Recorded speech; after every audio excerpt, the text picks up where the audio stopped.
here for an exciting new episode of Steph's Box.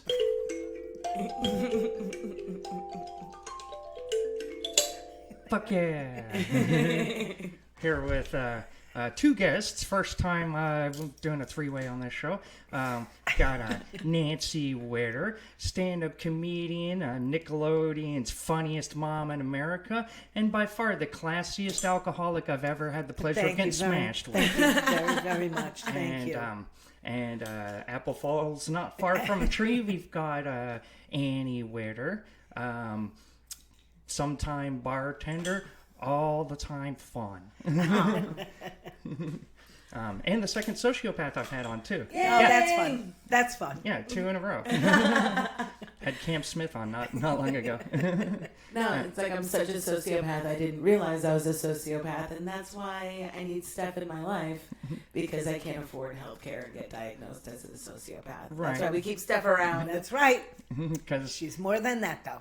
I'll just blurt it out whether it needs to be said or not. So how was the mammogram? So actually, I was wrong. The mammogram is Friday. I thought it was today, and then I looked on my calendar, and it's Friday. So, I'm looking forward to the mammogram. It's always fun. Yeah. Whenever they take a woman's breast and play around with it for a little while, it's always fun, even though sometimes it hurts. It's pain, no gain. It's all Right. good, all good. I'm looking forward to my first one, but I'm also trying to schedule it at the same time as my first prostate exam. So, it's like, I'm all in, doc. Let's do Yeah, this. you just have to go to more doctors because there's more parts. Right? Right? That's good news, bad news, but The trans life. yeah. So this is cool. You just brought in this flyer for Nancy Witter's The Right Stuff with a W. That's clever. I see what you did there. Yeah, see what I'm doing there? Master Comedy Writing Workshop. It's not just a regular workshop. No, it's for a the master. class. So everyone wants to think they're the master of their universe. But Right. what I like about this, because I've done this before, is instead of it being an instructive class, though there will be tips and things that I give out during it, and it could be for someone just starting out, or it could be someone that's been doing it for 20 years.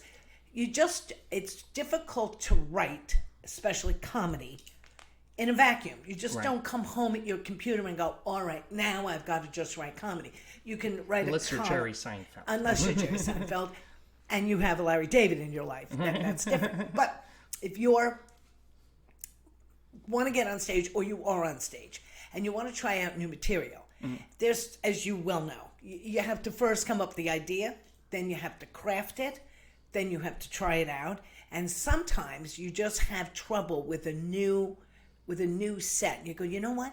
Do you like this? I kind of like this. I'm not sure.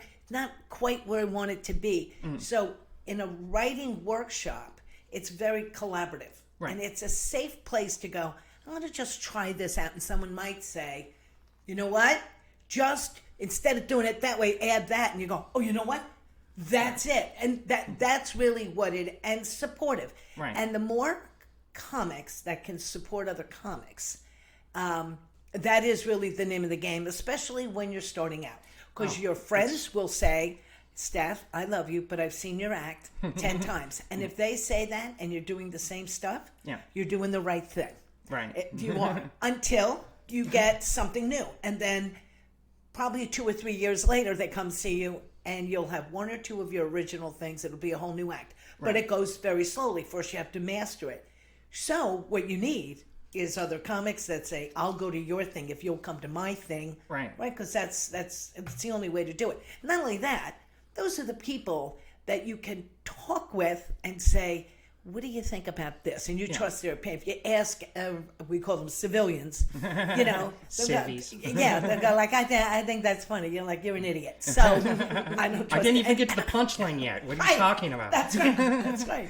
So in that case, it is supposed to be a fun, collaborative, casual gathering of people and notebooks and beer and sit around and say, who wants to try something out? Who wants to bring some stuff? Who wants to even just talk about comic ideas? And if you're just talking, if you just have 5 or 6 comedians talking together, a regular conversation, I guarantee you 2 or 3 people will work out a new bit there. They'll just go, it just comes in, just riffing. And you can't do that on stage. You can't do that at an open mic. You have to kind of go if you're going to make... Well, if you're going to do it with crowd work type stuff, which, that's a bigger gamble than talking with other comedians about it. Sure. But if you're in this sort of workshop community, you become a little more prolific because you become each other's muses. And you become each other's inspiration. And sometimes you're just talking and you might say, here's a story. My friend Ted McElroy many years ago was talking about how he was going to the hospital. He was home. And he was in the hospital. And in the course of taking out his appendix, whatever they did, they nicked his spleen. So he was bleeding internally. I'm bored. He was bleeding internally, and he goes, and he's telling me the story, and he goes, and my friend said, Ted, you look terrible, you're all white, we should call an ambulance. And he goes, no, let me just smoke my bong, because a bong makes everything better, I'll be fine. Right. And he goes, and I couldn't light my bong. He goes, I called 911 so fast. And they said, what is the nature of your emergency? And he said, I can't light my bong. And the operator said, even in New York, that's not considered an emergency. And he said, no, I can't get enough breath. So he said, we'll send an ambulance, get an ambulance there. And he goes, they're going to take him to St. Charles Hospital. And he goes, oh no, don't take me there. Take me to Mount Sinai, because people check into St. Charles and they don't check out. And they said, we don't think. He said, we can't take you to Mount Sinai. That's 6 more blocks away. I don't think you're going to make it. And Ted goes, so I looked around and I said, I only have 6 more blocks to live.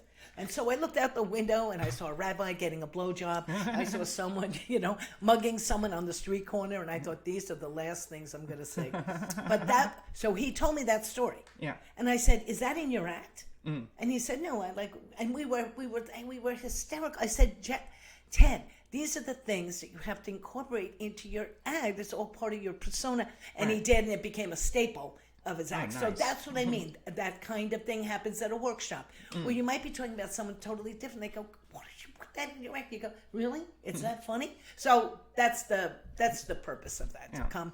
And then from week to week, we'll see what happens. I'm just doing it on June 7th and see how it goes. So for that all sounds great, but for someone like me who gets all of their jokes from Satan, what would be the benefit? No, I'm just playing. No, but I did want to ask, what gives you the confidence to put master at the beginning? The master isn't me being the master. The master are the people coming. So it probably wouldn't be for someone who's never gotten on stage before. Right? Because they go, hi. Because then we'd have to start. Then you'd have to take a class. Yeah. And we'd say, mic technique, stage presence. Right, and here's how you're gonna, here's how you can write your first thing. But it's a master class for people that have mastered comedy and they want to punch up what they have or create something new. So in that regard, if it was someone that has never done comedy before, just wants to try and write comedy, they could come. They would have a longer way to go. If they just want to be a professional joke writer, which they do exist, comics use them, but they don't talk about it. It's like, nope, it's my material. It's all my material. Well, all up here from this genius brain of mine. I have always said, if you are a talented comedian, you don't also necessarily have to be a talented writer. Right. It helps, but you don't have to. If your persona is so clear, you can have someone write in your voice. People write for TV series all the time. Oh, yeah. So once you see the 3rd, 5th, 6th season of Seinfeld, and you were a gifted comedy writer, you could write an episode. Because now you know Jerry's voice, you know George's voice, you know Elaine's voice. In the biz, they call that a spec script. That's correct. And you would spec that script out, but you know their voice, so you know how to write what they would say. When you are a clear enough comedian and your persona is clear enough, then other people could write for you. Right. So you can do that. What you can't do is maybe be a talented writer and not be able to perform it. Right. Then you become a comedy writer and you write for other people. Larry David was more of a comedy writer than a performer. Yeah, he said in interviews he hates doing stand-up. Yeah, but it just was like a necessary evil to get his foot in the door. Correct. And he was another one that used most of his real experience. So he was on Saturday, he was a writer on Saturday Night Live. And they didn't use some of his skits like for a month, like 4 weeks in a row. They cut all his stuff. And he got so pissed and he said to Lauren Michaels, I'm out of here. Take your show and shove it. I'm done. I quit. And he goes home. Yeah. And then he goes, and I go home. And I realized, like, what did I do? I just quit this job. And that's the episode where George gets mad at his boss and says, that's it. And he goes home to Jerry and he goes, what should I do? And he goes, I could be a sports writer. I like sports. And Jerry's like, yeah, people usually have a journalism degree. Right. And so he goes, why don't you just go back and act like nothing happened? And he goes, and that's what I did. I just went home. I went back to Lauren and he was like, I thought you quit on Saturday. He's like, that. I was kidding. And that was an episode. And that's what I'm talking about. You never know until you're talking. But the thing about writing is that everyone's afraid to put pen to paper because they're afraid when they write, it's not going to be funny. So they tend to go like this and they go, no. And they can't kind of work it out. If you talk it out, then you can write it. And everyone that does comedy should have their whole thing written out. Doing stand-up comedy is absolutely no different than writing a song. It's rhythmical. No, that's exactly what clicked for me. Yep. Because I tried writing jokes like over a decade ago, and I wanted to do stand-up for a really long time. But everything I wrote was garbage. I'd try it out with friends, and they'd be like, And it wasn't until my last concussion that I was like, wait a second. It is just like music. I could take everything that I know about music, and it translates over exactly like right. timing, tone, Exactly right. Rhythm, like all of these things. And because before I was just trying to write something funny. Like I was trying to write what I think is funny or people would think is funny. Correct. And that's the wrong way to do it. That's the wrong way. Right. Not the right way. WRITE. If that's the wrong way to do it, but you're 100% correct. So if you heard comedy without words, it would sound like bloppity blop blop blop blop blop bloppity blop blop blop. Laugh. That's what it is.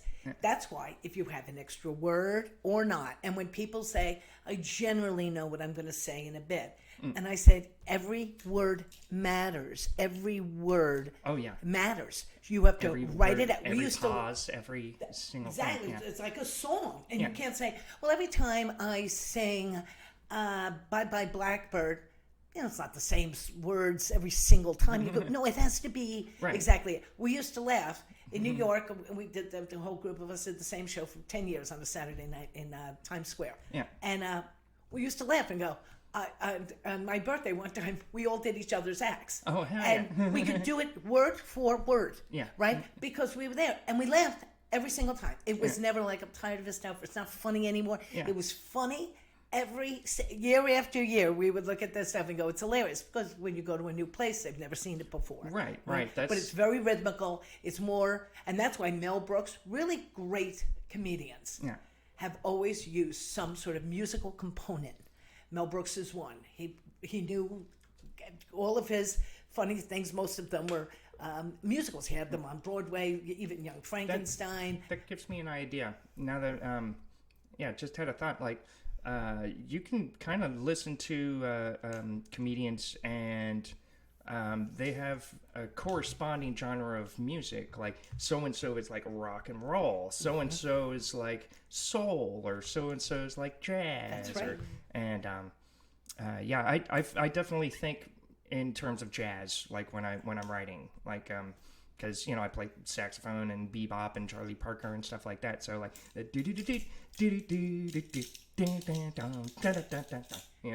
Yeah. And it wouldn't be a terrible thing for you, because you're a musician, to play around and bring your sax on stage and do some stand-up and then do a little do. Oh my God, I would love that. I mean, your genre would be lounge. Yeah. Lounge. Annie is kind of punk rock. Aw, thanks. I'll take that. Yeah. I'll take it. And everyone's got their... one note. And it's also helpful when you're doing comedy, unlike music, that you're... maybe with music, I don't know, because I'm not a musician. Right. But your persona... When I get on stage, I take on a different demeanor. It's not a big difference, but there's a difference. I take on my voice sounds a little different. How I stand and what I do. Because on stage, I'm Nancy Witter. When I'm off stage, I'm Nancy Bell or Nancy McDougall or Nancy, whoever I am. Right. But I'm not the same off stage as I am. Lady. Or the white-haired old bitch. That's but... I was going to let you say that. But that's so that way, if things don't work, which usually they do, but if they don't, it's not you. It's your persona. It's excuse me. It's who you are portraying. So everything for me is very close to the vest. Everything has happened to me. I don't create made up stories. I talk about my kids, my husband, my life. And what I do is I just exaggerate it. So that it's funnier and bigger. And once, again, your persona, your voice is clear, then you can have people write for you.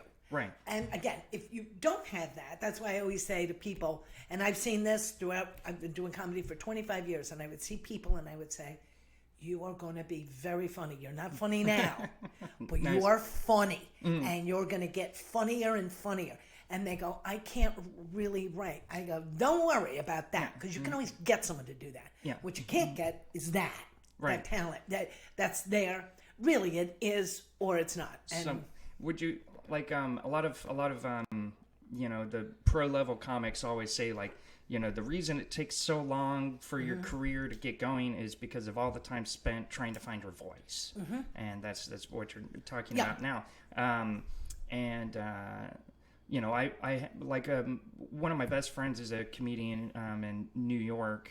He's been doing it for like 10 years. He's kind of retired since Corona and everything, but I had a video of my very first time on stage, and I showed it to him, and he was like, oh shit. Like he was like, wow, that's really impressive, but it kind of pisses me off because you just started out and have your voice, and like I've been looking for my voice it took me like 6 or 7 years, and I'm still not even like sure or confident with it. But if I looked at my first time, and I killed, it was at Stand Up New York in 1995, and I killed the very first time out. And then you do a few more and you don't kill. And I kind of, my voice hasn't really changed a lot, but it became over time. Like we always in New York, we'd say, I've been doing, what do you call someone that's been doing comedy for 10 years? Just starting out. It doesn't mean you're not funny. It doesn't mean that you're not funny and you couldn't get work, because I worked even during those years. But when you look back, you can clearly see a mature difference, and that's the only word I can think of. Right. My voice was pretty much the same. I was still talking about my kids or whatever it might be. Maybe I tried too hard. Maybe I wasn't quite as confident. Whatever it is, it gets developed over time. Right. You didn't become a full-grown person just overnight, right? It develops, and You don't know me. And your persona on stage just becomes stronger and stronger. The way anyone does. Right. That's a craftsman. The more you do your craft, the better you are, the more clear you are. Right. And sometimes when you're creating new stuff, when people go, I just like doing new stuff every time, then go into improv. Then that's what improv, that literally is what I know. I'm very friendly with a bunch of really professional improv people. Yeah. And they would hate doing what I do. They would hate it. They would, and yet they love to come see it. Yeah. They see me do my old shit a million times. But they go, for me, I just like to do something different. I said, if you want to be a good stand-up, you have to have the patience to write it, memorize it, never bring your notes on stage, and sell it. You got to sell it. You can take a bad joke, and if you can sell it, they'll laugh. And you sell it through your facial expressions, through who you are, just a double take. I've gotten a million laughs just going... Yeah. And at the right time, and that gets a laugh. It's not a punchline, but it works. So selling it is a... You know, one of my buddies was saying, like, his, towards the end, it's back to my New York buddy, he was trying to challenge himself on stage to see how long he could just hang in silence and just time it out and just keep going. And, like, the longer it goes, he'd say, like, he's not even saying anything, but eventually it starts off with nervous laughter, and then the longer it goes, that starts building up, and then everybody's just laughing, and they don't exactly know why, but it's just, you know. Right. Like, I had a joke. I said, my kids made me a Facebook page for Mother's Day, and I said, my son Michael. So now I see my kids on Facebook for the first time, and I see my stupid son Michael write, I hate it when they put too much foam on my latte. And I said, and you took the time to write that? Mm-hmm. And I just let that, and I look at people my age, and little by little, the laughter, just on the double take, just on the, come on. And then I go, iron a shirt, read a book, mow a lawn, do something, get off Facebook. Isn't he like a lawyer or a doctor or something? Doctor of physical therapy. Right. So, yes, he eventually got over his latte fetish, but that's the fun of doing comedy, is sort of having the confidence enough to know where your face is going to help you, where your movements help you, where your writing helps you, scripting it, in what order it's going to go. Right, Annie, and you're finding that. I keep saying to Annie, write it down.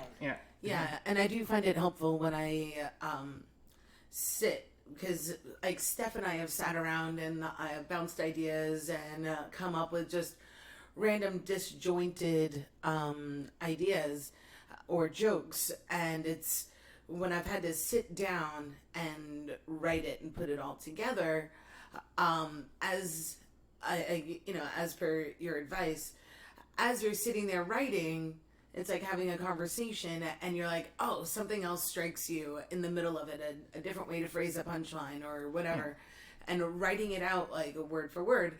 And even back to what you guys were saying about music and how you can, when you know a comic's voice, you can write for them. It made me think of, great musicians like Prince or Bruce Springsteen, insofar as they, even though they're so successful in their own right, how many songs they've written for other people, because they've said, I wrote this great song, but it's not really for me. Right. I get here, Patti Smith, here, Lizzo or whatever. I get, you take, this is a better song for you than it is for me. So I feel like that sometimes happens, like with comics and jokes, or it's, I came up with this great line the other day, but I can't really use it. Yeah, I've given people lines, I've gotten lines, and but yeah, the other thing that I just thought of when you're talking about the benefits of writing it down is because when you do it, once you take it out of your head, like and I think one of the mistakes that younger comics do is they it's supposed to be conversational, so I should just be able to talk it out and have it sound that way more natural. But it's like, but what you're missing is when you write it down, you have all of the pieces there to move around and manipulate. It's like without writing it down, you're trying to play with Legos without physical Legos. That's right. It's also when they do that, and I've seen comics do this all the time, especially young comics. It makes me insane. They are talking as if they're in the basement with their friends. Right. Guess what? It's not that funny. It's not that funny. It's funny because your friends are there. They're high or drunk. Yeah. You're talking about getting laid, and everyone laughs. Right. Then you get on stage, a microphone, and a spotlight. People that don't know you. Yeah. And you go, so anyway, I did that under my girlfriend, and then I got laid, and I said, blow me. Yeah. And they get nothing, and they go, well, I was supposed to be conversational. You go, you're not that interesting. Right. Honest to God, it's not that interesting. Your rambling anecdote is boring everybody to tears. That's exactly. And I always say, where's the punch in that? Where's the, if you want to tell that story, like getting laid in your basement, then, okay. You need context. You need context. Of who you are, why that's funny. Why that's funny, and craft that joke. And what happens? Now, you might have to add something. Your mother came down and caught you, whatever it might be. Embellish. But you just don't get up there and tell a story. I could tell you a funny story about my family. You'd be like, all right. Yeah. I don't understand what that was. Yeah. That's a funny story, but I don't know your Uncle Phil. I don't know your Uncle Phil. There's no context. You just told me about this thing. All right. Yeah. I don't get it. But if I took that story and gave it context, structure, and wrote it out, I can do a bit from 20 years ago. Yeah. And it literally is the exact same words, word for word, because it's like a song. As a matter of fact, sometimes I hear something, a word or a phrase, and I go, oh God, that and it's not a song, it's a bit. I'm like, I mean, it goes like da da da da ba. What was that? Oh, I know. That was the Irish drunk joke. No, that's what it was. Right. And that's really how it comes across. So as a musician, whether you knew it or not, you are already ahead of the game because you already you may not have had that insight, but you did have the talent of knowing rhythm and timing that would come more naturally to you when you speak than it would to a civilian who wouldn't know that or have that. And you've had some kind of musical civilian. background. Well, would you say that what you're talking about now is a part of finding your voice? Yes. Mm-hmm. It's your take on what's funny. So I always use this sort of as an example. If you watched Seinfeld and you see George is in one episode and he's breaking up with his girlfriend at the diner and she's crying and the bill comes and she looks at him crying and says, how much do I owe you? And he goes, please, come on, please, go $5. Now, everyone laughs and that's not a punchline. Right. But it's a punchline because you know George. Right. If that was the first episode, that's why go look at the first Simpsons. Look at the first All in the Family. Look at the first Seinfeld. Look at the first Everyone Loves Raymond. And you wouldn't even recognize the people because they hadn't found their true characters yet. They have an outline of that character and they know what it is. But as time goes on, they become that character. And it becomes more clear to them. So it becomes more clear to the writer. So the series gets more crisp and tight. And then and that way George can just say $5 and it's a punch. Yeah. And that's how it should be midway through your act. Right. And another thing that people have to be cognizant of, especially if you're doing stand-up. There's all different kinds of comedy, but stand-up, you should be getting a laugh every minute and a half. There can be comics that don't get one good laugh in 5 minutes, and they think they killed because there was a cough or two. No, Mom, you're just thinking of the people that are doing the open mic at Dead Crow. Well, I've seen other. No, I've seen other people that have gone. When I do a show, I expect that people will laugh from the time I get on stage until the time I get off. Right. And there's no lull. There's no, they didn't like 3 or 4 jokes in a row. That doesn't happen. It can't happen. No. But that's years and years and years and years of practice and material and things that you can eventually get a treasure trove of material. Right. But you've got each bit, and this is when people don't quite get this. I always say, you do your first 5 minutes, get that down so solid. It goes in your treasure chest. Then you add another joke, and you add another joke, and they're both great. Now you take out your 2 bad jokes that weren't bad, but they didn't get as many laughs. Out of that original, now you have a different 5-minute set, but it's good. Now you went from a B to a B plus A, right? Yeah. Then you add 2 more, and now you've got 10 minutes of really good stuff, right? That takes 2 or 3 years to be able to get those jokes like that you can go anywhere and everyone will laugh nonstop for 10 minutes or 15 minutes. I did a show last week. It was 55 minutes. Right. That's 25 years worth of stuff. So if those people said to me, can you come back next year? I'd be like, not really, because by next year I might have 3 more jokes. But that's I've got to go where people haven't seen me before because that takes too long to get it really crafted. I mean, really crafted. What if I told you that I just recently, I got booked for my first headliner spot, and Congratulations. And I asked, well, how much time do you want me to do? And they were like, as much as you want. And I'm like, okay. And I sat down and listed out all of my jokes that I've been doing for, at least a year that, and then just went through them and timed it, and it was 45 minutes, and I'm like, well, I mean, I kind of want to just like go for it and see if I can do that much time, because all I've done up to this point is 20-minute spots. But I've had some people say, oh, you're not ready for 45, you're not ready for 30, and I'm like, well, how will I know if I never get booked for longer spots? And they're just like, oh, you'll know. Somebody will ask you to do it, and then that's how you know. And I'm like, well, that feels like somebody, like a general consensus of, making you pay your dues whether you're ready or not. No, because I can hear that in your voice, that you think, I can do 45 minutes, get all these laughs, and everything is great, but people keep telling me I can't. But this is what I'm telling you. Yeah. When the 45 minutes of A+ material, I'm not talking about getting some laughs. I'm not talking about that. I'm really talking people belly laughing loud for 45 minutes. Right. You would have to be, it takes more than a year to come up with 45 minutes, in my opinion, of A+ material. Because some jokes are going to work, some are going to be okay. They're not going to be great, but they're okay.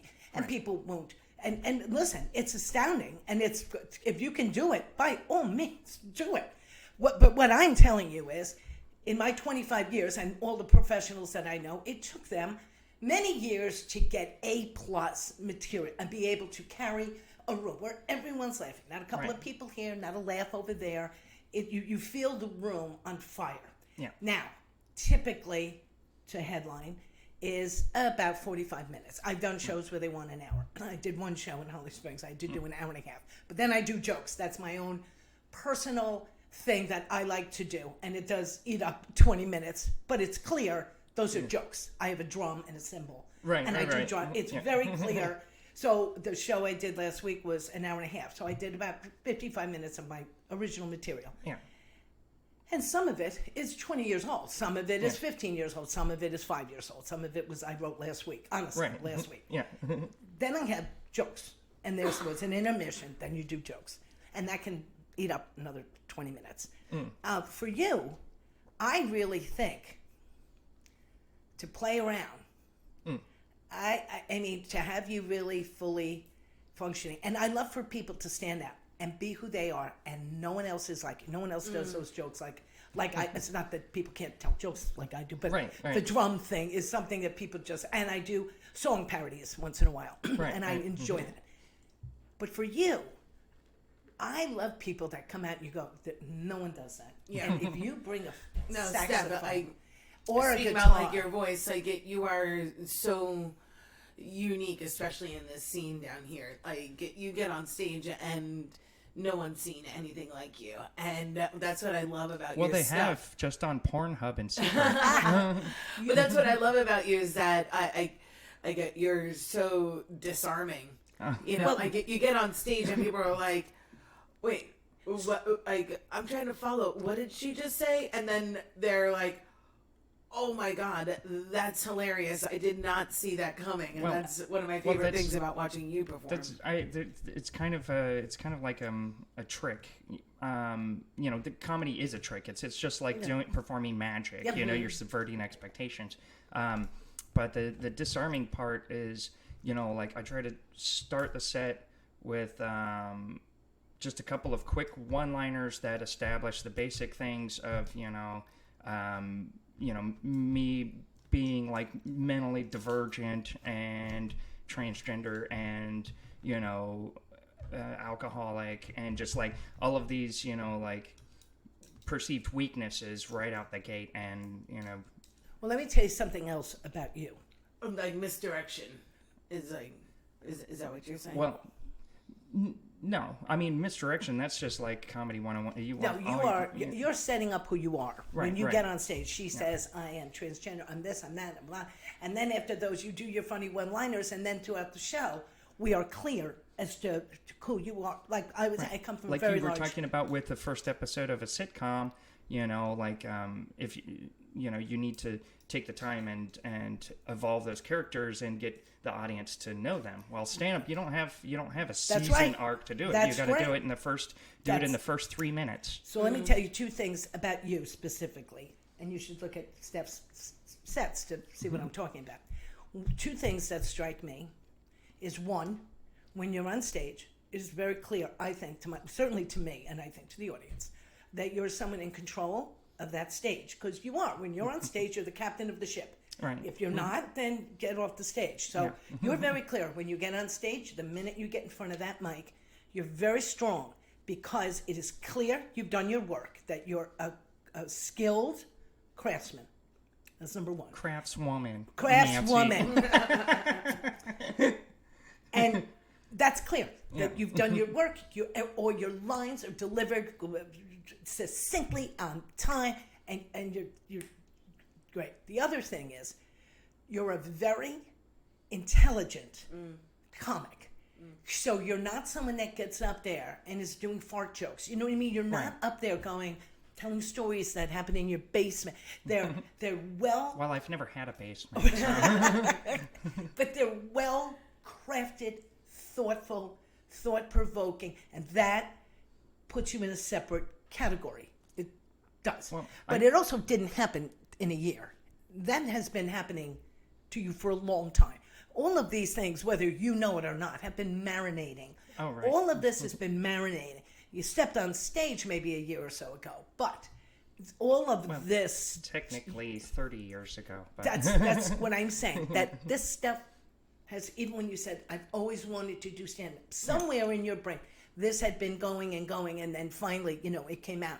But my challenge would be to be fully you, where someone could say, because that's it, when your voice, this is another thing. When your voice is so clear, no one can steal your jokes. Right. They can't steal your jokes because if they did any of my jokes, they'd sound stupid on someone else. It wouldn't fit. Right. So I couldn't do any of your jokes. It'd go like... Right, vice versa. Right, exactly. I'm completely infertile, so... And that's why I'm telling you, one of these days I want you to see what it would be like for you, because I think it would be hilarious if you told a joke and then depending on like what the audience does or whatever, you had your saxophone and went like wah, wah, or just something, and just like I don't know, at the end play some kind of just do something that people would say they're like that. The box. But I think that I just think that would be, I think that would be so cool. Either that, people have done it like with a guitar and maybe with a piano. It reminds me of when Phillips, who's one of my personal favorites, like in his earlier days, part of his act, like he's going on and he's telling jokes in a story and everything, and while he's doing this, he's pulling out a trombone case and he's like methodically pulling a trombone out and assembling it and getting ready to play and like this, and then he just as casually like continues and undoes disassembles it and puts it back in the case without playing anything. Hilarious. That's hilarious. That would be funny if you just wore like a saxophone around your neck through the whole act. Yeah. Then went, good night, everyone. Then I thought she was going to play the saxophone. Why was she wearing that? Just to get you going. It's a fashion accessory. Yeah. I always have to be a little extra. Yeah. I couldn't find the necklace, so So first of all, I appreciate all the glowing criticism but you gave me a thought, and like when you mentioned like intelligent comedy, I've heard that kind of stated as like that's like a bad thing, like, and my buddy in New York, like he's like, I think you're in danger of talking over the audience's head sometimes, because like the audiences are generally pretty fucking stupid, and I'm like, well, I don't make assumptions, but then even like the great Norm Macdonald, R.I.P., was a genius, like but he was like a secret genius, like he didn't want people to know how smart he was, and like my dad used to always tell me, like, keep that under your hat because people resent smart people. It's like, well, how am I supposed to do that? You just want me to go around lying to people's faces all the time? Like, I can't do that. I think it's who you are. Yeah. I don't think you could not do that. I just don't think you could not do that. You happen to be an intelligent woman who has a well-crafted, funny thing. People will rise. You're not talking about physics. It's all funny. Sometimes.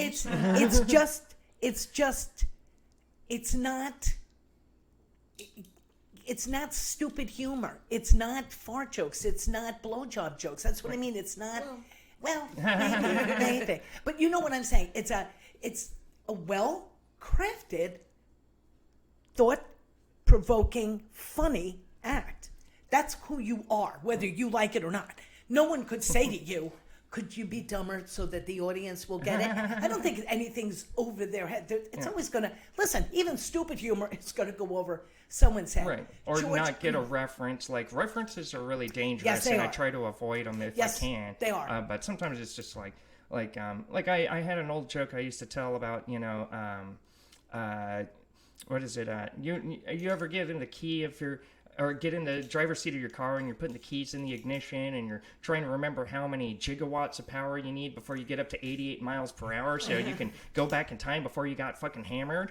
Yeah, me too. That's why if I get one more DUI, I'll have to invest in a DeLorean. And, Back to the Future reference. Right. But I did that joke in front of like a college-aged audience, and it was just like blank stares, and I'm like, oh, right. They probably might not have seen that movie, even though it's a fucking classic. And if you haven't seen it, I've lost respect for you just a little bit. But Exactly right.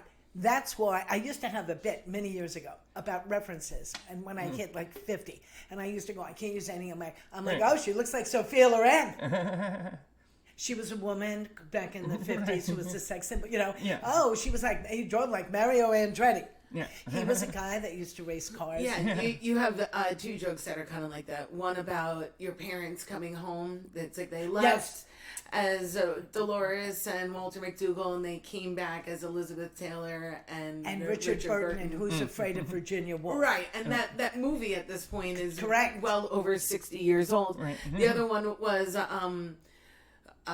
we had a cat, and the cat was having more sex than you, and the cat was coming in through the window at the end of the night like And Elizabeth she looked like Taylor. Elizabeth Taylor in Butterfield Right. 8.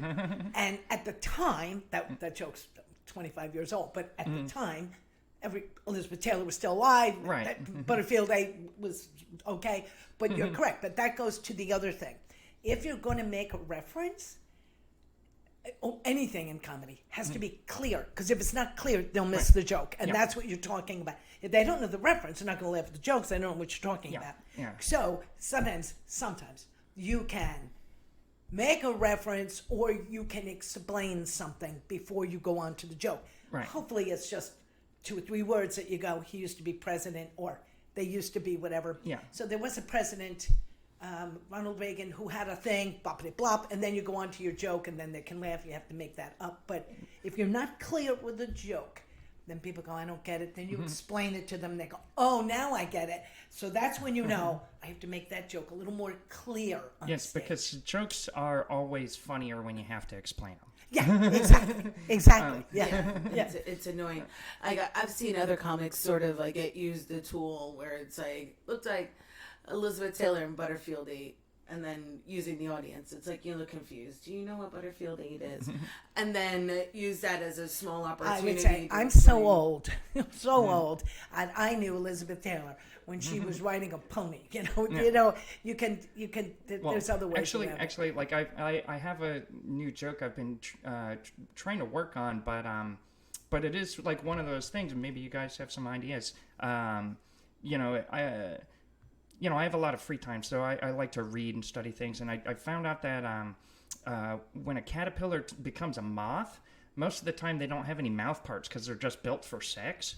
And it's like, wow, look at that. Nature invented the gimp mask. But it's funny because like I've never seen a moth with a tramp stamp, but I've seen a tramp stamp of a moth, and like I even once saw a tramp stamp of the Mothman, but like I didn't want to fuck with that because I was too afraid a bridge would collapse in West Virginia, And okay, so like that punch at the end, if you don't know anything about the Mothman, falls flat. Right. And then so I was like, okay, how could I explain Mothman? And I was like, Well, you could watch that Richard Gere movie, Mothman Prophecies from the 90s. If you could watch a Richard Gere movie all the way through without thinking about what he definitely did with that gerbil. But then, again, that's also a really dated reference. That's and so right. it's like, That's right. So, That's right. So you could do a whole act just on references to other references Right, to other right. references. Right. Just circular logic all Exactly, the way down. all the way to down, the and then go, where lowest were we? Oh, right, denominator. Mothman, right. You know, but that's all part of crafting your joke. And you know what? Some jokes you fall through, you try to sell, and they just don't work, and then you go, oh, well, I tried. You know, and then sometimes years later, you say, you know what? I'm going to resurrect that joke. I still think it's funny. Right. I write everything down. I write new sets, old sets. I keep a spreadsheet. Yep, you keep a spreadsheet. I remember seeing it was like a documentary about comedy, and it was they were talking with Paul Reiser, and he had a bit about human evolution, and It's fake. yeah, no, it never happened. If we'll it get did, into then that. why are there still monkeys walking around? See? That's right. right. That's That's right. the point. We said it's in the Bible. It's a fact. But I get sort of like referencing the idea of like how we've evolved and how we're devolving. And in this documentary, he talks about how it took him like 10 years to finally, like, after trying to work it out, retiring it, thinking about it, tweaking it, coming back to it, and he finally used it in one of his specials, and it went great. But like you were saying, it took him 10 years just for that one bit to come together, to work it, write it, Yep, think about it, marinate it. this was my version of that. Years ago, I used to watch like Rosie O'Donnell, and we were about the same age. We're both from Long Island, and I would say, you know, here Rosie O'Donnell is, you know, the sort of unattractive, heavy woman, and I go, you know, We have so much in common. and she was, you know, she was getting married to her wife, and she was adopting kids, and she had her own show. And then I would read other people that were getting married. Patty Hearst.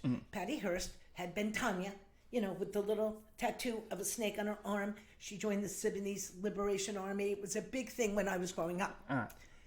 And I'd say, who would marry her? You'd have to say, hi, Mom, Dad.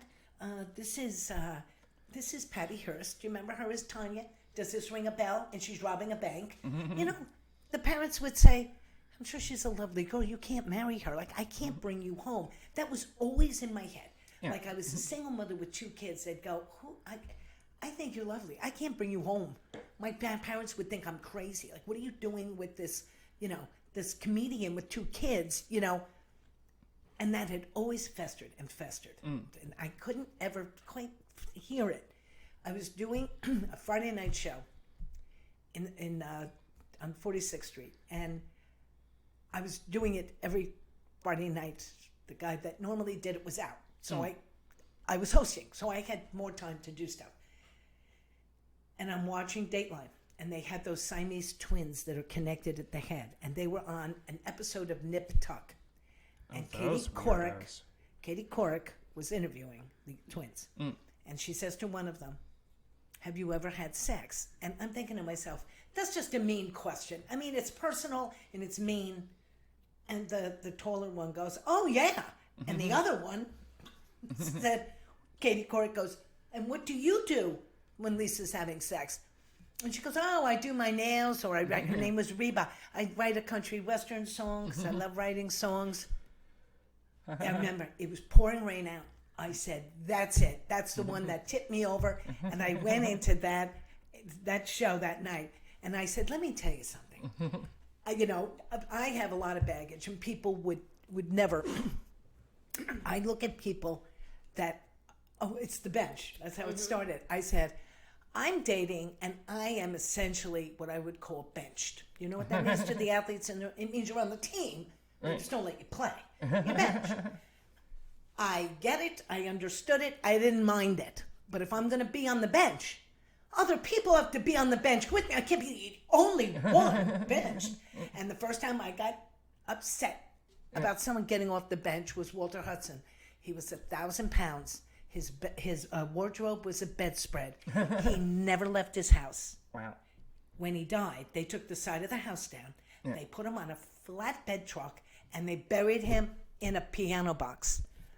But in the funeral procession, first in line, was his grieving 27-year-old fiance. What the fuck? Now, at the time I go, I don't do Match.com, I don't do personal ads, but I leave my house. Like, how did he meet her?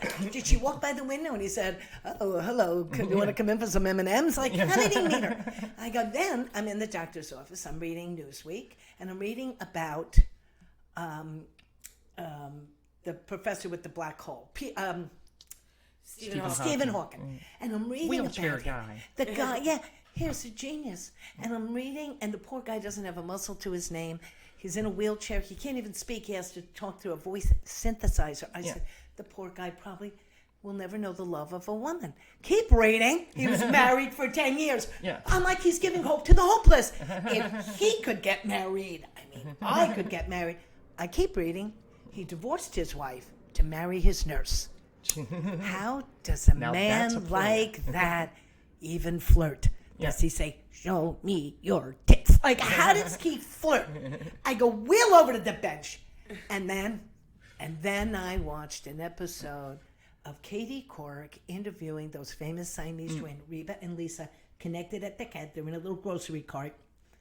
And she says to them, have you girls ever had sex? And Lisa says, yes. And she turned around and said, Reba, what do you do when Lisa's having sex? She said, I write a country western song, I do whatever. I cannot tell you how happy I am for the twins. Good for them, they're having sex. I haven't had sex since the Challenger blew up. What's wrong with me? I only have one head. Get on the bench, girl. But the inspiration for that bit was watching that show, and I did it that night. And each time I did it, it got more and more, perfected as time went on. But people still say to me, do the bench. I go, I can't do the bench. It was like 20 years ago. But you understand. But I just wanted to show you how that watching one thing can lead to another thing, You just gave me a thought. I think I know why Stephen Hawking was such a ladies' man. Why? Go gadget vibrator. Yeah, right. That's right. Want to go for a ride? Yeah. It's very, Hop very on funny. my lap. I'll wheel us over to dinner. It's very funny. Expensive very funny. rims on that chair. Yeah, right. It's funny. They say intelligence is very sexy. It certainly is. It certainly is. Nobody's ever told me that. Well, you're But a sexy lady. You have a boyfriend. I'm still single. Yeah, but he constantly says how threatened he is by my intelligence. Not like, oh, wow, you're so smart. I admire that. It's like, okay, I know I'm dumb. Oh, poor Mark. He's so sweet. He is a very sweet guy. He's a good boy. He is a good boy. No, he's a lovely man. You're lucky. How did you two meet? Dead Crow Comedy. Really? Yep, and open mic. Does he do it? He did comedy. I saw Yeah, he him do does once comedy. or twice. Yeah, he still does. Yeah, like he doesn't really book shows so much. Every once in a while, he'll do like a 5-minute guest spot, because like he doesn't like asking people, and he's not very outgoing, so he doesn't do the networking part, and like I don't know, he's been working on like the same 10 minutes since he got started, and so he's like throwing stuff out and trying to rework stuff, and he's just like, he's at his own pace, but he actually started comedy before me, about like 6 months before. And when I met him, I went to the open mic just to check it out, because I've never been to a comedy open mic at that point, and so I just kind of wanted to see what the competition is, so to speak, or at least like go and see some people eat shit on stage so I can feel good enough about myself to go up. And so I met him there, and we were talking, and he seemed nice, but so we would just like chat here and there, like when we'd see each other at the mics, and then COVID happened and we didn't see each other for a while because we weren't like in contact like that. He was just an acquaintance, and but then once the itch drove me out of the house to the mics again, like some would say too soon, it was like August of that year. And so like, just nihilistic enough to go for it.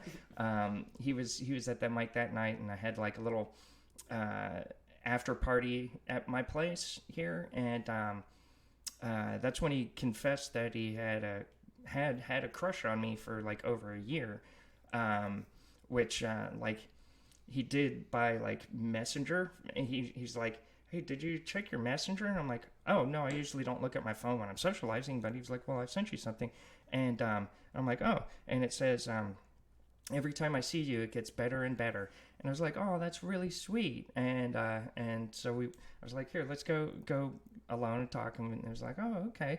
And I was like, well, yeah, I'm okay to see where this goes. But then like the next day or a couple of days later, like he mentioned something about like, wow, I wasn't expecting you to, respond to my first message like that, or like I didn't know what you would think. And I was like, first message? I thought the message that I read, like, it gets better and better. I thought that was the first message you sent. And he's like, no, I sent another one before that. I'm like, okay, I look it up. It says, you kind of give me a boner. Oh, funny. That's a riot. That's great.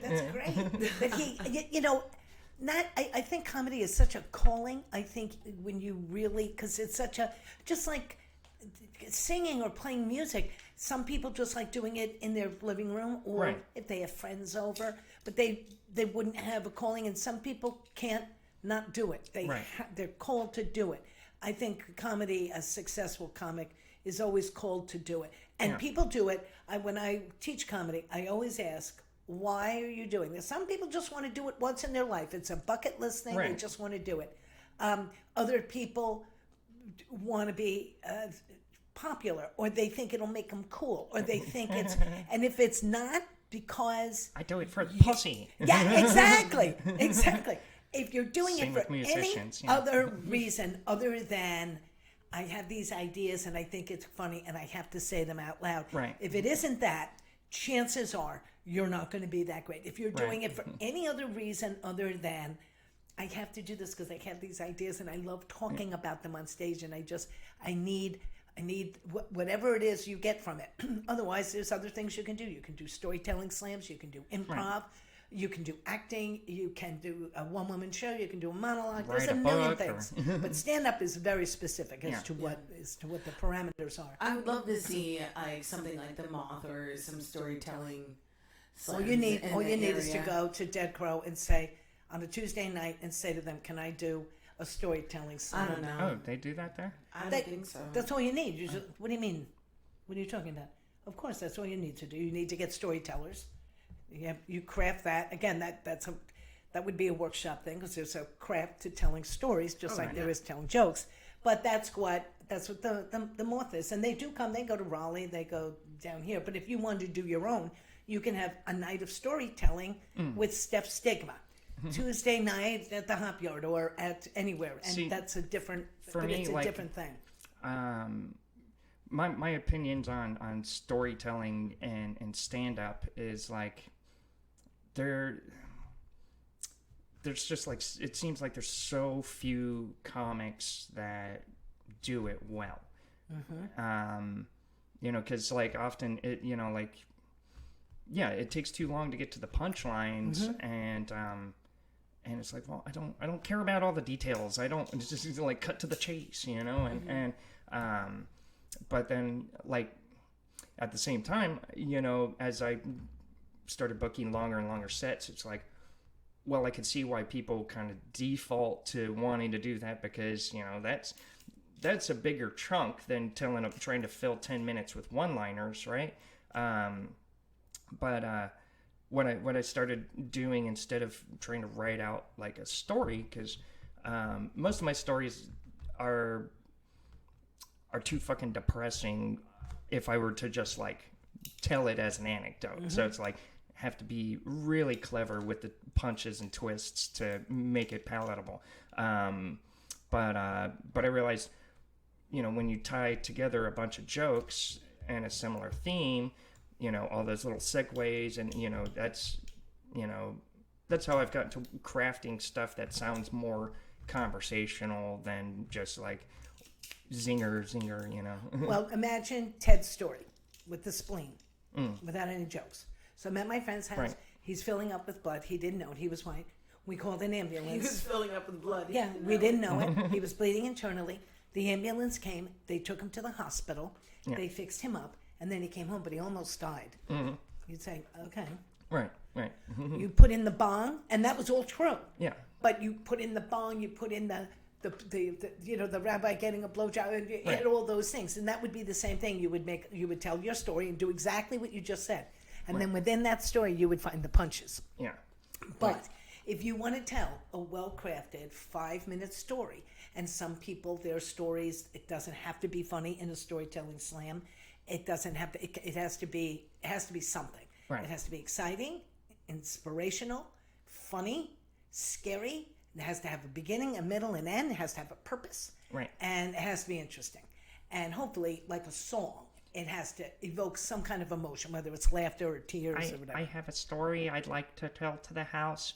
It's about the time I was being audited, and I had to go to this office, and they said I needed all of my receipts. So I had to go back home after setting another appointment for a meeting a few weeks later, and I had to go through my filing cabinet to see what receipts that I had kept over the years and try to remember which ones I might not have collected.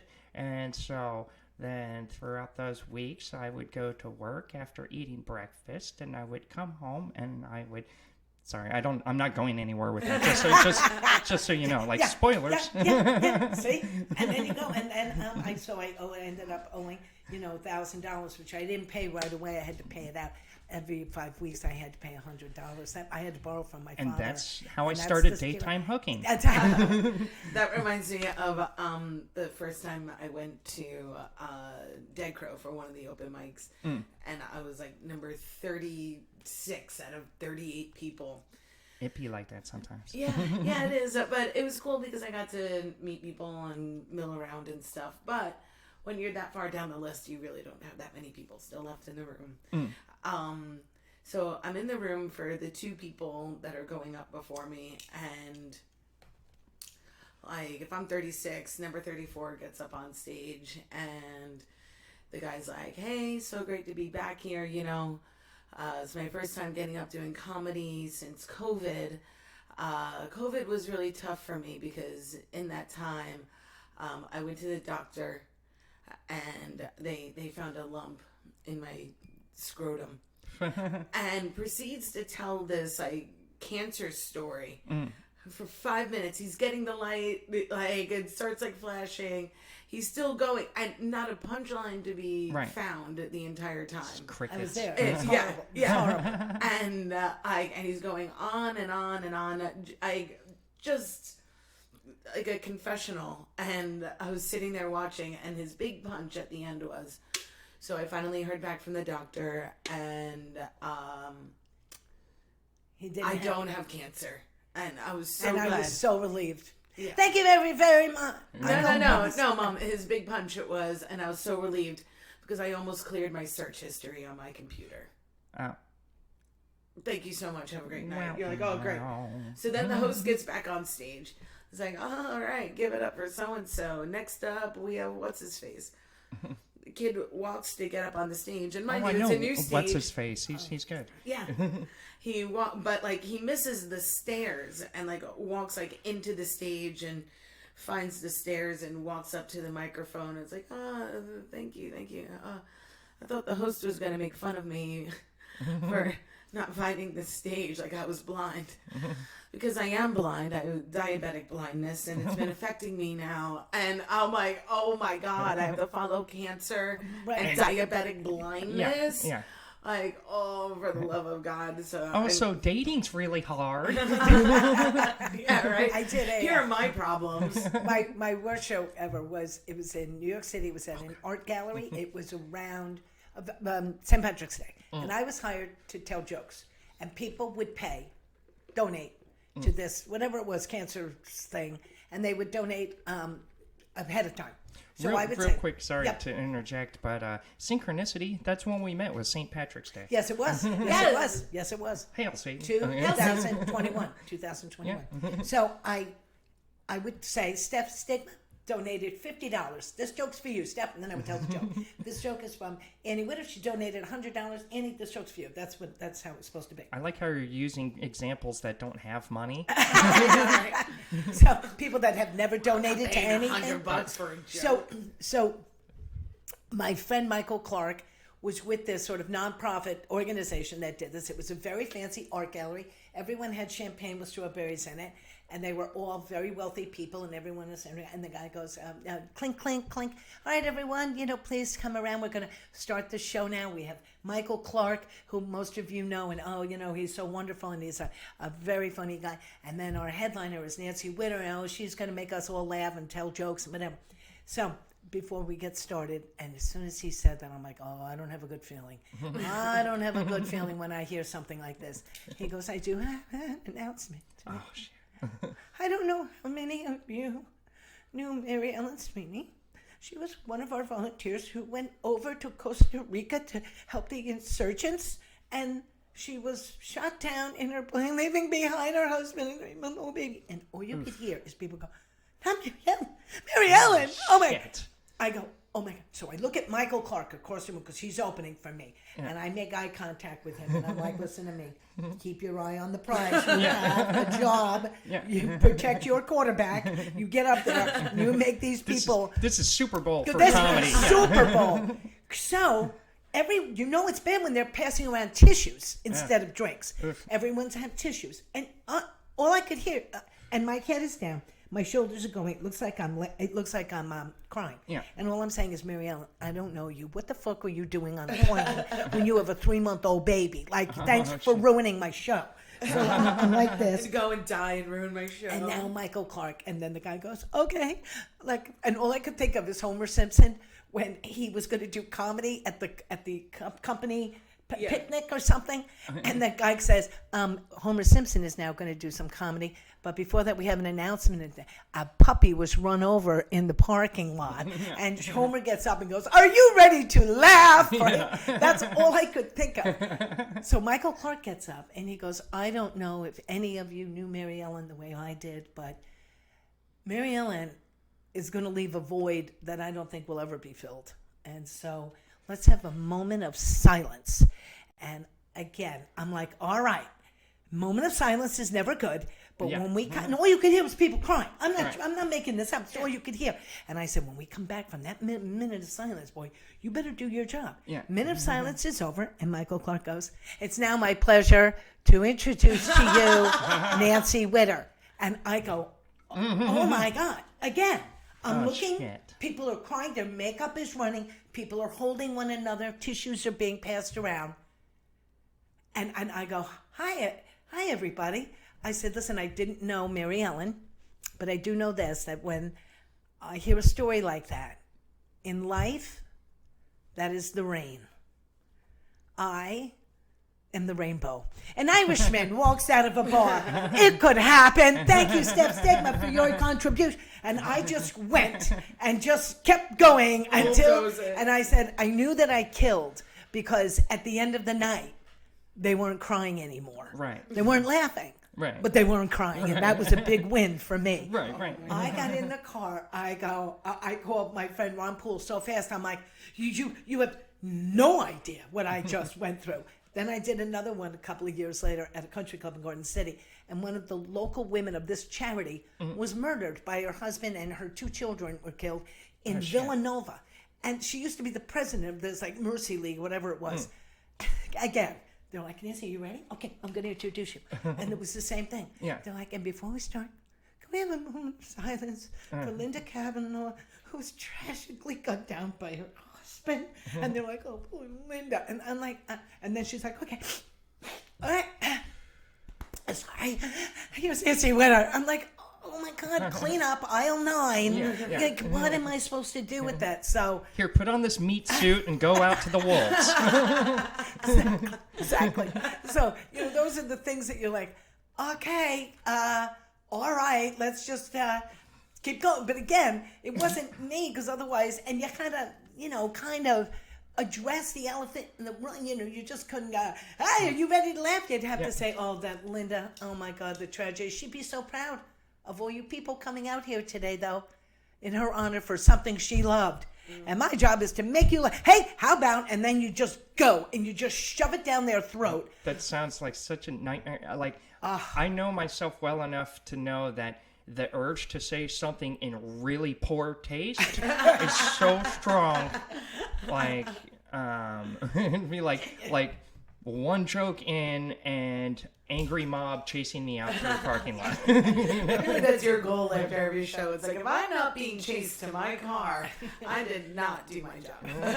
And I'm such like a people pleaser. I'm like, is everybody happy? Let's just pretend we are until we are. How about we fake it till we make it, you know? So, yeah, I love like horror stories or war stories. What do you remember any like do you have like a worst heckler story? Like the worst heckler I can remember was a guy.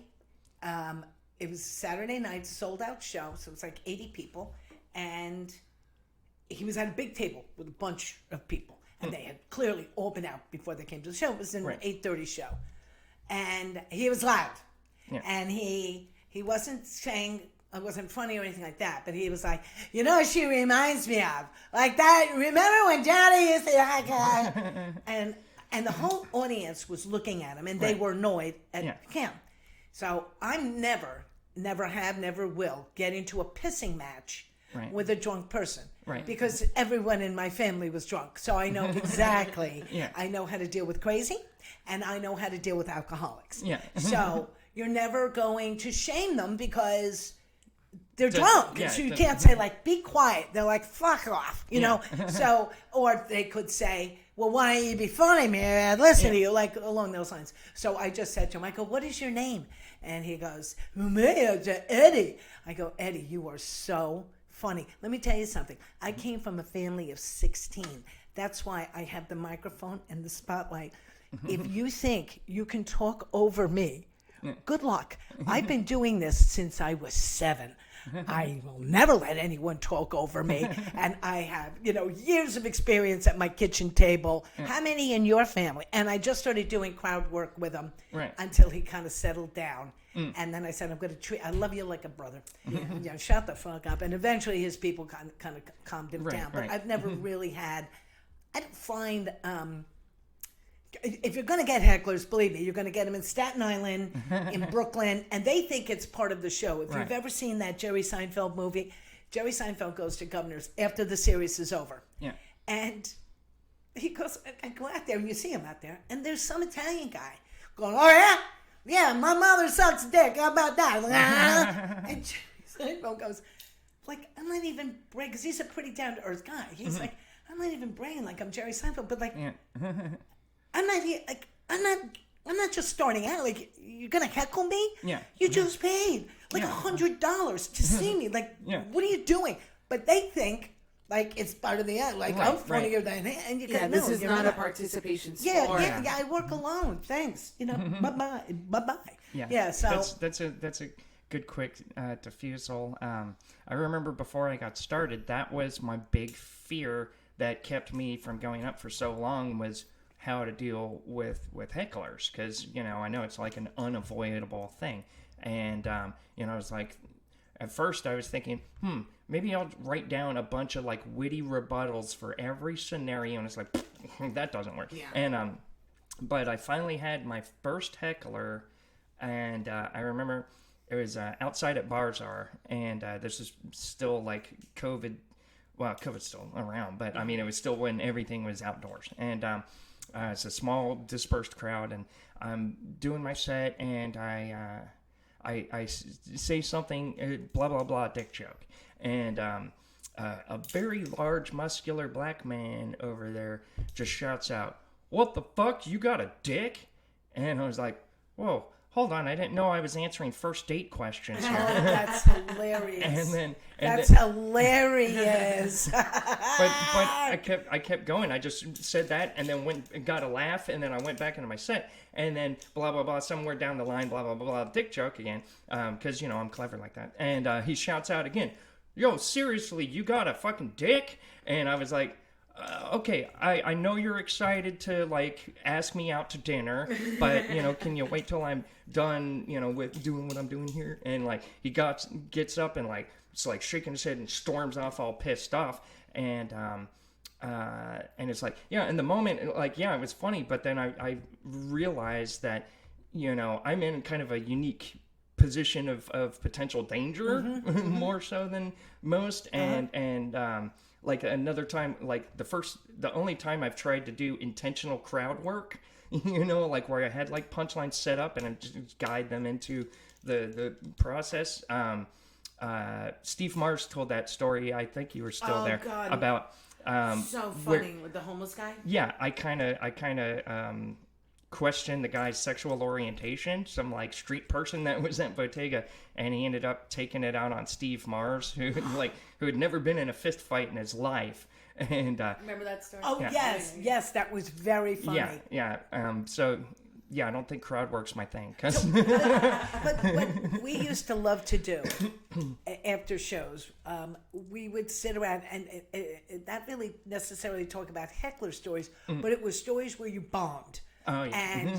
And I wanted to start a support group yeah, online. we all laughed about the places. You would find it hard pressed for anyone to sit around and talk about the places you killed. Right.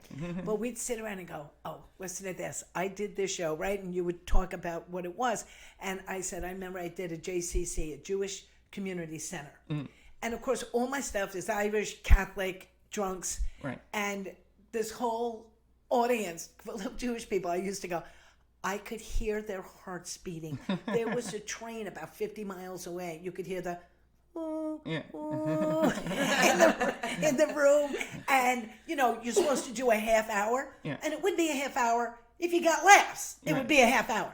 Without laughs, it's like reading your act, because you're getting no energy from them. You're getting nothing. They're all like this. What is the fat blonde doing? I don't understand any of it. I think she's an alcoholic.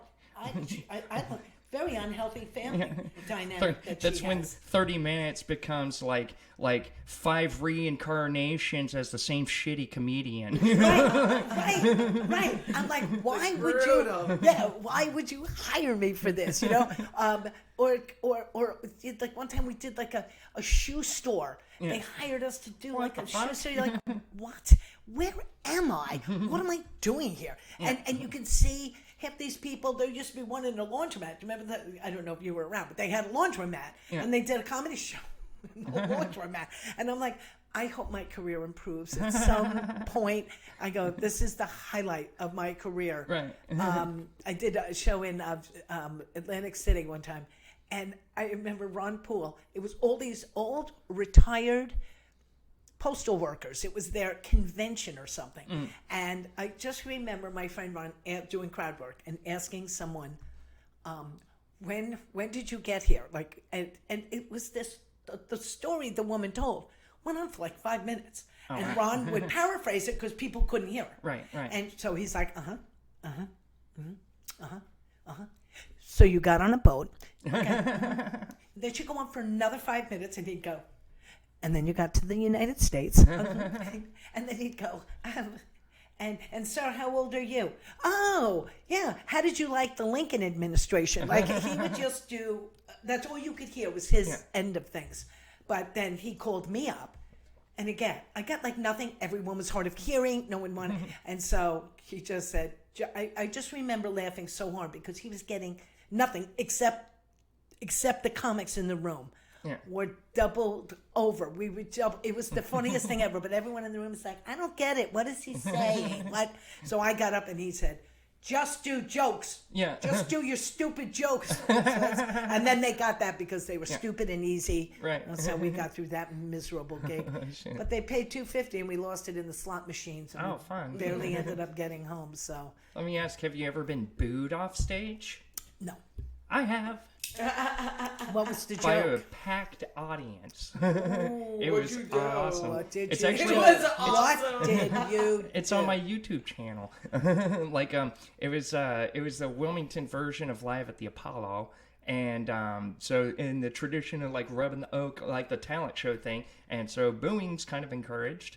I am the only white entertainer on the bill for a mostly black audience. And before me, like, it was a spoken word poet who had a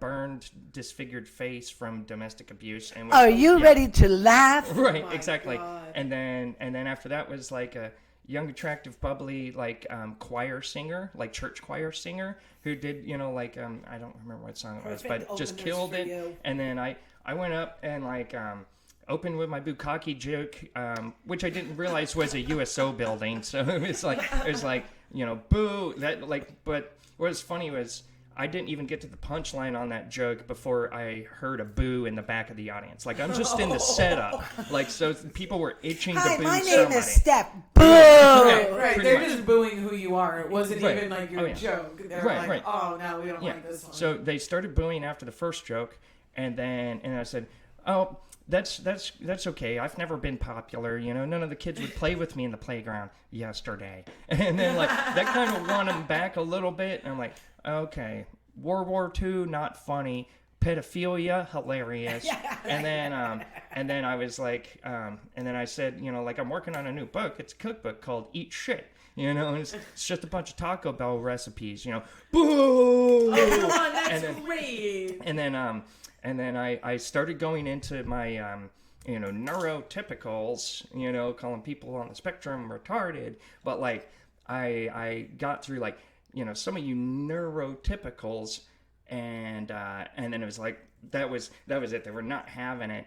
And I was like, Because they didn't know what neurotypical well, was. no, I said, yeah, like some of you neurotypicals calling us autistic people on the spectrum retard, and they were just like, as soon as I said autistic, they really started booing until I got pulled off stage. But Now, when you say Mark's- pulled off stage, like Like they the have hook and crook. kind of, yeah, like they have a guy, the Sandman, who comes up and escorts acts off the. It's sort of like the Gong Show. Yeah. And Mark's thought was like they might have hated the beginning of that joke so much because the way I say neurotypical sounds like I might be trying to, you know, get close to the N word without saying it, and it's like, you know, it's like, I don't know. I mean, maybe, but you know, like, I played a black room the week before and fucking murdered, you know. So like I don't look at audiences that way. And like, I mean, I hear some comics say, you know, like, oh, that crowd's too young, they're not gonna understand me, or that crowd's too old, I'm too edgy for them, and stuff like that. And like, I think that's a bullshit cop out. I do too. I think if you're funny, you're funny, and like there's always going to be people that don't like you because it's subjective. Sure. But Sure. you know, But they'll always admire, and this is where you have a lot going for you. And Annie too. You're both very likable on stage. You're both likable. You are when you're on stage, because both of you off are stage very, on the other hand. On the I other know, hand, you sociopath. have no friends, but on stage, you both come across very confident, very capable, and your jokes then become subjective. Then I can either like your jokes or not. Right. But you already are ahead of the game insofar as I kind of like you. If you get up on stage and your demeanor is less, what Annie knows, if someone hangs on the mic stand like this, I'm like, what did you see that on Comedy Central? Yeah, And yeah, you yeah. think that's how you should. Or they come with like a dirty t-shirt on, a pair of jeans. I'm like, don't act like you're so cool you can't dress up. You're going somewhere. You're going to be on stage in front of an audience, right? That's a privilege. Right. So you don't have to get dressed up, but maybe comb your hair. Right. Comb your hair, put on a shirt. Let's not, I don't care how Put you on a dress, shirt. but at Oh, least tell that to Bert Kreischer. yeah, I know, right? then people come up with a dirty shirt on. You're like, what are you doing? Like you've got to They're have. establishing a persona. Yeah, Or well, they just came from work in the coal mines. yeah, one or the other. But you guys are already fun. But those are the stories that give you your performance muscle. Yeah. When you have that happen, then you can go, I got through it. Not that you want to do it all the time, and not that it does happen all the time. Of course it doesn't. Well, that was the thing, because like up until that point, I'd never really had like a bomb. Like anytime that I thought it didn't go well, and I'd say to another comic like, oof, well, I'll check my first bomb off the list, and they'd be like, what, you didn't bomb? Like there's not that many people here, and you were getting laughs throughout the whole thing. And it's like, oh, okay, I guess I didn't bomb. But the fact that my first bomb was so epically glorious as to get booed off stage by 100 people booing in unison, it's like, okay, now I'm fucking invincible. Now I don't give a shit. That's right. But once you go through your worst fear, that fear almost doesn't exist anymore because you go, I survived it. The thing that you try to avoid all the time, suddenly you've overcome it and you go, I didn't die. I'm still here. I'm still funny. I can still do this. And you're very right. It's all very subjective. So some people are better for a young, edgy crowd. Some people are better for an older crowd. Right. And that's why Annie and I said, I really want to do comedy together, because when she makes fun of her older parents on stage, even the old people laugh and young people laugh because they're like, I know my parents are like that too, like crazy. Right. And for me to make fun of, millennials and whatever, my people laugh and even young people laugh because they're like, that is true. And I think that I do play too much Nintendo. But I think having that juxtaposition of the young versus old and old versus young, and I said, and we're female comics, and we're mother and daughter. Annie had a radio show guy that said, my college program director, Jim Green, he met my mom for the first time and brought her into the studio for something. And the next time I saw him, he was like, Annie, you and your mother, you're like the Judds. And I was the like, Judds of comedy. Judds. not even that. I forgot what he was saying that in reference to. But it was something that Mom always kept in mind. Yeah, because like, I said like it would be like the Witters. And I said, and then you can do an hour show. You do a half hour and I do a half hour. But I said to Annie, if you don't write your stuff out, and if you don't do the work, because it's work, and it's a privilege. So when you go, even for an open mic, it's not where you think on your feet. Right. You should have a new 3-minute bit that you want to, if you're a Dead Crow, 3-minute bit that you want to try out. You're never going to get it if you bring notes on stage. And I understand why people do it. Of course I do. But it's, as you said before about magic, it's like watching you put the rabbit in the hat and then pull it out. Right? It's much better when you don't see that. Yeah. You show an empty hat and you pull a rabbit out. You go, how did that happen? Right. So when you go like this and you're talking and you're getting laughs, they're like, you give the illusion that it just came. Meanwhile, you know it like a song. Right. And that way, if someone is distracting, you can keep going because you're on automatic, right? So that's the beauty of writing it out. But it's work and it demands people's attention. And what I have been telling you is that you've done all this work, and it shows on stage because you come across it's commanding. You're confident, and you're confident because you know your stuff because you've worked it out. You're not just getting up there just bullshitting around. That's a genetic mutation, like photographic memory. That's just one of those autistic superpowers. But I exchanged that for not being able to function in society. There you go. It's a trade-off. It's a good trade-off because society sucks. So talking about the mother-daughter duo thing, it got me thinking. And maybe you can provide some historical context, because you got started back in the vaudeville days. That's right. I was on Merv Griffin. Right. Mike Douglas, all the big shows, all the big ones. Yeah. But comedy really originated from those vaudeville acts where it was comedy duos, the straight man and the punch guy, and Laurel and Hardy. Yeah, right. And but now that over the years that's fallen out of style.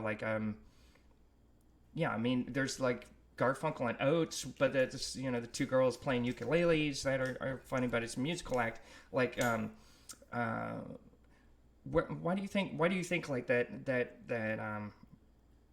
that setup and style has disappeared? Was it a gradual thing? I think in vaudeville days they had to be very entertaining, and for one solid performer, and the acts had to be fairly quick. So a lot of them were dance numbers, a lot of them were musical numbers, and in the comedy, it was sketch. It was more sketch than stand-up. Right. So they'd come out, and that's when Abbott and Costello, would come out. Gracie, Allen and George Allen Burns. and George Burns and Gracie Allen. Right, right. They came out and they crafted this whole duo thing. But that was vaudeville days, and it went on to the early levels of TV. Yeah, or Nichols and May. It's like, like The Smothers Double Brothers. Blonde and- There's twins in New York, Stone and Stone, and they're one is gay and one is straight. They're and twins. They're twins. Is And the gay guy the straight man? and they're very funny together because they're a little bit like the Smothers Brothers. It just because they're brothers, but they finish each other's sentences, and they're on stage. Right. They're a very unique act, and that's kind of what I was thinking, that it is fun when you have something unique. Right. That's why you're unique, period. But if you add a sax or something else, you'd be even more, because then they'd say, the girl with the saxophone. Like people would say, do you know Nancy Witter? Now it's the girl with the hair. Right, right. They go, do you know Nancy Witter? And they go, I don't know. And they go, she's the Irish, the one with the Irish aunt, or the bench. Or they would know you by your bits. Right. And for Annie and I said down here especially, there's such an older group, all of these developments and whatever, and a very young group, because you've got all the college kids and all of that, so you've got this thing. And I said, now it's a matter of crafting it. Do you do it both on stage together, Right. in a setup punch thing, or do I go out to a half hour and then she come out and do a half hour? We talked about maybe doing that with a Stuff Fest and like trying to co-host it, but try getting her to sit down with you and like work. You've got to. That's why we still haven't gotten our act together. Right. Yeah. And I said to her, you have to. And then she was writing out an act a while ago. And as she's writing it, right before and I go, you can't do it 5 minutes before you're going to perform. You have to write it. And I always, every mic I see, you're like, Yeah, what I'm do you, like- does I'm this like, work? real What do you quick. think? I'm always cramming. I am just a but procrastinator. then I'm what the happens, worst. I'm going to tell you, then what happens is you I go won't on get stage better. I won't and you get go, better. I'm going to do the old stuff because I don't have this worked out enough. And then you never get a cad. Yeah. And, and it's just this vicious cycle. So that's another reason for a writing workshop, is to get people to really sit down and go, what do you think of this? Or I'm thinking of that. And you can actually do it and at least get a feedback as to whether that has any legs or not. Right. If everyone goes, I don't understand it, or you go, it was just a thought. But if you go, I was thinking of doing this, and everyone goes, that's hilarious. Right. Then you go, all right, let me see how that, So, real quick, just to plug this again, The Right Stuff, Tuesday, June 7th from 6:30 to 8:30, and it's at Bottega, which is my old room, and great eccentric wine bar, $20 per session. For comparable, you've got the Daredevil, which that it does something similar, but it's like a 6-week course that you have to pay in bulk for all of those sessions. But Steve Marsh is great, and but it's a different type of thing, I'm excited for it. Great. And I think for me, I also want to teach. I've taught in New York for years, but I like seeing young artists grow. I like watching and being able, knowing I can. Oh, that's help them. Painfully obvious, because I don't see you in public anywhere without you cramming unsolicited advice down all the comics. Yeah, That's your specialty. because when I see someone, and that's the biggest compliment you can get from me. Right. Because if you weren't any good, I'd Why just bother? say, good set. Yeah. See ya, Yeah. right? But if you're good, I'm like, you know what? I can just, and I've always had an eye for it, of where someone could go or not go. Yeah. And I think if I could teach in these communities like Compass Point or Brunswick Forest or Waterford, there's always in an older population, the only place they have limited access to comedy, because they're not watching Comedy Central. They're not usually going to comedy clubs typically. Right. They get their comedy from other people. They have a friend and they go, Bill, he is. And if you talk to Bill, he'll say, I've always wanted to do comedy. I just didn't know how to do it. How do you make that happen? Even if I said come up with 5 minutes, they go, how do you do that, right? Right. So in New York, no one gets on stage anywhere without a class. It just doesn't happen because really? that's how it goes. Yeah. You do your first class, there's always a producer. You could be a producer. I'm a producer, a booker, and they'll watch you. You usually get booked because they'll see you bring a lot of people, and they'll go, "She's a bringer. Let's put her in and out." But that's how you get started. And people in New York would pay to get on stage. You have to have five people. They have to pay a $5 cover.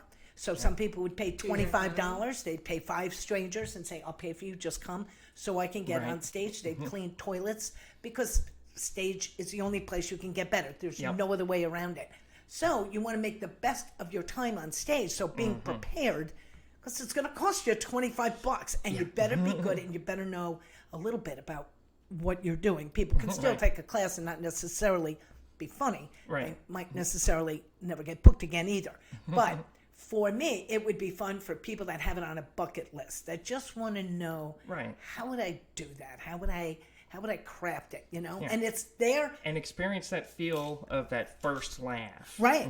And it's not me telling them what's funny. Right. Everyone has a different... I couldn't write yourself. I wouldn't say everything that I do is funny and everything you do is. Everyone's got their own voice. Right. It's hearing your voice and saying, now what can we do in your voice that can make it funnier, in your voice, with your words, with your style, right? That's the thing. Like I think it's important to always write what makes you laugh. Fuck the audience. Hello, audience. Fuck you. Like, I mean, want you to laugh, but if you don't, I'm still having a good time. Right, right. But that's real. It's joy. It's shared joy. It's what brings you joy, and what you think is funny. And some people may think it's funny, and other people may not. But that's what fans are for. Some people might try to cancel you. Yeah, they absolutely. And again, the cancel culture is a whole nother story. But it's, people are entitled to have their little say. And if you don't agree with it, you just go, so I'm not going to watch them anymore. Yeah. You don't have to go to hell, and we hope you never work again in this town. You go, I just made a bad judgment. You go, okay, but if you're not allowed to do that anymore, then it'll limit voices, and that's every lid, every pot has a lid. And people will find out, because eventually you get on stage and they don't get laughs if they're not clever, if they don't do the work. Right. I happen to think if you're talented and you do the work and you explore what's funny for you, you sell it and people will buy it. And that's really what comedy is. That's pretty much what it is. That's awesome. I'd like to leave it on that note. Right. Wonderful. This has been so wonderful. It has been. Thank you so much for coming on. I'm so impressed by this whole operation you had. And congratulations on starting in a very hard art form and really doing the work and really being such a great entertainer. And committed. Thank you. And committed. Totally committed. And Annie, I have high hopes that you'll be equally as committed because you're equally as talented. You just have to do the work. You've got some big shoes to fill there, young lady. So thanks again for having us. Oh, thanks for being here. This is a blast. Yeah. Love you, Steph. Thank you. Yeah, love too. And you guys are coming to open mic tonight? Yeah, at Port City Cheesesteak. Yeah, maybe. Let's go. Okay. Maybe. We're going. Yeah. I'm taking her. At least just for the sandwiches, because they're delicious. Yes, they are, actually. Okay. Okay. All right. All right.